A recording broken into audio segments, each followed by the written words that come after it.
नमस्कार मंडळी. अभिनेत्री प्राजक्ता माळीने भारतीय जनता पक्षाचे आमदार सुरेश आर धस यांनी जाहीर माफी मागावी अशी मागणी केली होती. तसेच ती मुख्यमंत्री देवेंद्र फडणवीस यांची भेट घेणार होती.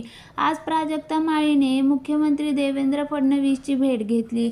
यावेळी मुख्यमंत्री देवेंद्र फडणवीस यांनी तिला आश्वासन दिलं. तुमचा सन्मान जपला जाईल असे आश्वासन मुख्यमंत्री देवेंद्र फडणवीस यांनी अभिनेत्री प्राजक्ता माळी यांना दिले असून समाज माध्यमावर त्यांच्या विरोधात लिहिणाऱ्यांवर कारवाई करण्याचेही नमूद केले. पत्रकार परिषदेत आपल्यावर झालेल्या अन्यायाची कैफियत मांडल्यानंतर प्राजक्ता यांनी सागर बंगल्यावर मुख्यमंत्री देवेंद्र फडणवीस यांची भेट घेतली.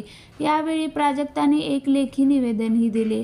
त्यांच्या सन्मानाला बाधा येईल असे कुठलेही कृत्य खपवून घेणार नाही आणि त्यावर कारवाई केली जाईल असे मुख्यमंत्री देवेंद्र फडणवीस यांनी त्यांना आश्वासन दिले.